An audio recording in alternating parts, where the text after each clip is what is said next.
गरीब की होली। शंकर नामक एक गांव था। वहाँ पुष्पा नाम की एक औरत अपने 12 साल के बेटे के साथ रहती थी।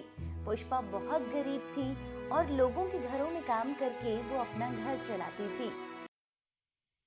माँ, इस बार होली पर मुझे भी पिचकारी चाहिए।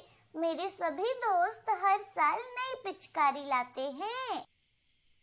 ठीक है, लेकिन तुम मन लगाकर पढ़ाई किया करो, तभी हम इस गरीबी से बाहर निकल पाएंगे। पुष्पा घनश्याम सेठ के घर में काम करती थी। वह बहुत धनी आदमी था, लेकिन बहुत ही लालची इंसान था। होली के कुछ दिन पहले पुष्पा घनश्याम सेठ से बोलती है, सेठ जी, होली आने वाली है, इसलिए मुझे इस बार की तनख्वाह जल्दी चाहिए थी। देखो पुष्पा, तुम आजकल ठीक से काम नहीं कर रही हो और तुम्हें तनख्वाह भी पहले चाहिए। नहीं सेठ जी, मैं अपना काम पूरी ईमानदारी से करती हूँ। आप चाहे सेठानी जी से पूछ लीजिए। बहुत जुबान लड़ाने लगी है तू। जा चुपचाप जाके सारा घर का काम कर, वरना काम से ही निकाल दूंगा। बेचारी पुष्पा वापस घर में जाकर काम करने लगती है।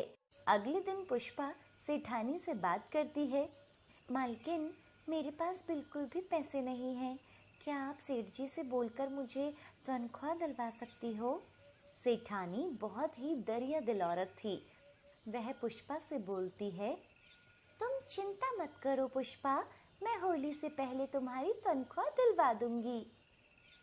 दिन बीत जाता है और रात हो जाती है।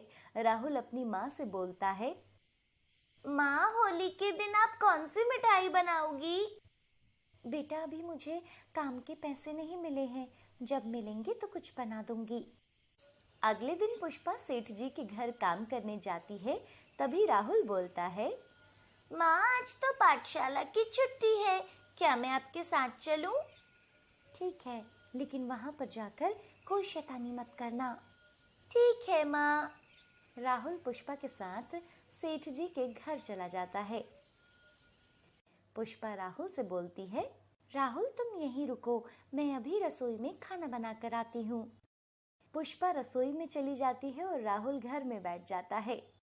वो एक अखबार उठाकर पढ़ने लगता है। तभी वहाँ सेठ की बेटी आती है। कौन हो तुम और यहाँ क्या कर रहे हो? राहुल घबरा जाता है। तभी वहाँ सेठ जी आ जाते हैं। तू पुष्पा का लड़का है ना? हाँ जी। तभी पुष्पा रसोई से बाहर आती है। क्या हुआ सेठ जी? तेरा बेटा यहाँ रखी चीजों को छेड़ रहा था। अगर यहाँ से कुछ भी गायब हुआ तो तुझे ही उसकी भरपाई करनी होगी। राहुल, मैंने मना किया था ना, किसी भी चीज को हाथ मत लगाना। माँ, मैं तो बस अखबार पढ़ रहा था। माफ कर दीजिए सेठ जी। पुष्पा राहुल को लेकर वहां से चली जाती है। घनश्याम की बेटी बहुत शरारती थी। वो सेठ का बटुआ उठाकर अपने कमरे में छुपा लेती है।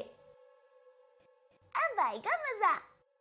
घनश्याम को जब बटुआ नहीं मिलता तो वह पुष्पा के बेटे पर चोरी का इल्जाम लगा देता है।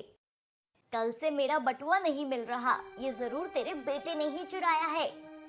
नहीं सेठ जी, मेरा बेटा चोर नहीं है, वो ऐसा कभी नहीं कर सकता।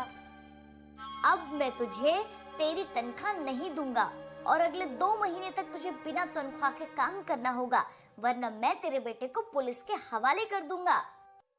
नहीं सेठ जी, ऐसा जुल्म ना करो, मैं बिना पैसों के कैसे अपना घर चलाऊंगी। अब यही तेरी सजा है। पुष्पा रोते रोते वहां से चली जाती है।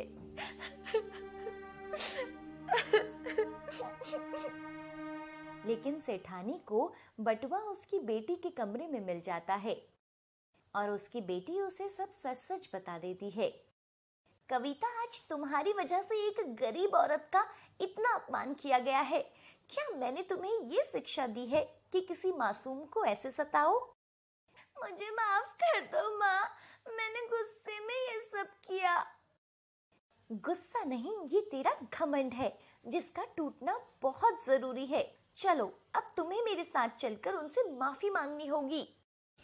होली का दिन था। सेठ, सेठानी और कविता तीनों पुष्पा के घर जाते हैं और उससे माफी मांगते हैं। पुष्पा बहन, गुस्से में मैंने आपको बहुत बुरा भला बोला, मुझे माफ कर दो।